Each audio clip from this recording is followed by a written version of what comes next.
Obreiros Evangélicos. Capítulo 15.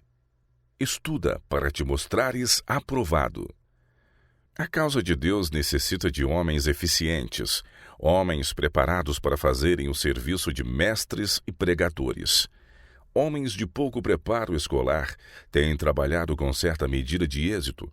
Teriam conseguido, porém, maior sucesso ainda e sido obreiros mais eficientes se houvessem recebido já desde o princípio disciplina mental. A Timóteo, ministro jovem, escreveu o apóstolo Paulo: estuda para te mostrares a Deus aprovado, como obreiro que não tem de que se envergonhar, que maneja bem a palavra da verdade. 2 Timóteo 2,15. A obra de ganhar almas para Cristo exige cuidadoso preparo. Não se deve entrar para o serviço do Senhor sem a necessária instrução e esperar o maior êxito. Os mecânicos, os advogados, os comerciantes, os homens de todas as atividades e profissões são educados para o ramo de atividade que esperam seguir. É seu propósito tornarem-se o mais eficientes possível. Dirigi-vos a modista ou costureira, e ela vos dirá quanto tempo lhe dou até se tornar senhora de seu ofício. O arquiteto vos dirá quanto tempo levou para compreender a maneira de planejar uma construção elegante e cômoda.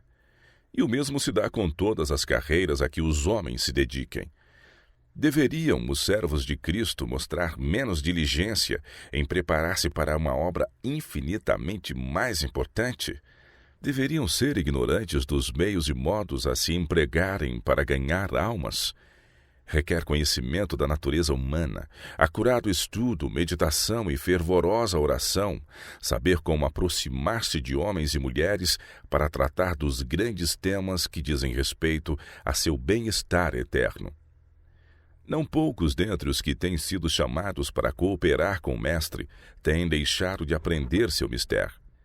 Têm desonrado o Redentor entrando na sua obra sem o necessário preparo.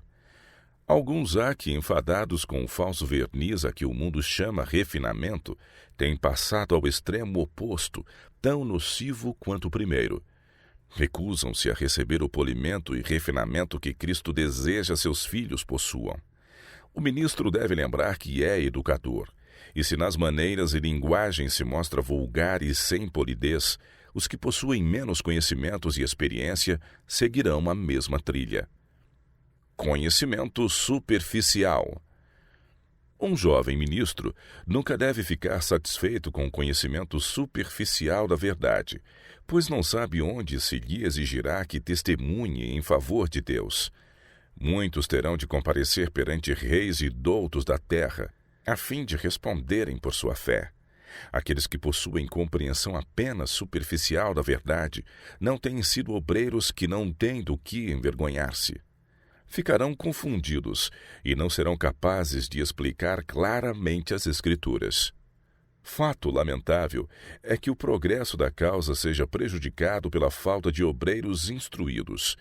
Muitos carecem de requisitos morais e intelectuais. Eles não exercitam a mente, não cavam em busca dos tesouros ocultos. Visto que apenas tocam a superfície, adquirem unicamente o conhecimento que a superfície se encontra. Pensam os homens que hão de ser capazes de, sob a pressão das circunstâncias, galgar a posições importantes, quando têm negligenciado preparar-se e disciplinar-se para a obra? Imaginarão que podem ser instrumentos polidos nas mãos de Deus para a salvação das almas, se não têm aproveitado as oportunidades que lhes foram oferecidas, a fim de se habilitar para a obra? A causa de Deus pede homens completos, capazes de compreender, planejar, construir e organizar. E os que apreciam as probabilidades e possibilidades da obra para este tempo, buscarão, mediante estudo acurado, obter todo o conhecimento que lhes seja possível da palavra, para ajudar as almas necessitadas, enfermas de pecado. Um ministro nunca deve julgar que já aprendeu bastante, podendo agora afrouxar os esforços. Sua educação deve continuar por toda a vida. Cada dia ele deve estar aprendendo e pondo em prática os conhecimentos adquiridos. Que os que se estão preparando para o ministério não esqueçam nunca que o preparo do coração é de todo o mais importante. Soma alguma de cultura intelectual ou preparo teológico o pode substituir. Os brilhantes raios do sol da justiça têm de brilhar no coração do obreiro, purificando-lhe a vida, antes de a luz vinda do trono de Deus poder, por intermédio deles, brilhar para os que se acham em trevas. Durante a noite passaram perante mim muitas cenas, e tornaram-se claros muitos pontos relativos à obra que temos a fazer para nosso Mestre, o Senhor Jesus Cristo. Alguém cheio de autoridade proferiu as palavras, e procurarei repetir em palavras finitas as instruções dadas relativamente à obra a ser feita. Disse o mensageiro celestial: o ministério está se enfraquecendo devido a estarem assumindo a responsabilidade de pregar homens que não receberam o necessário preparo para essa obra. Muitos têm cometido um erro em receber credenciais. Eles terão de empreender uma obra para a qual se achem mais aptos do que a pregação da palavra. Estão sendo pagos do dízimo, mas seus esforços são fracos e não devem continuar a ser pagos desse fundo. Em muitas maneiras, o ministério está perdendo seu caráter sagrado. Os que são chamados ao ministério da palavra devem ser obreiros leais, abnegados. Deus pede homens que compreendam que devem desenvolver esforço fervoroso, homens que ponham em seu trabalho reflexão, zelo, prudência, capacidade e os atributos do caráter de Cristo.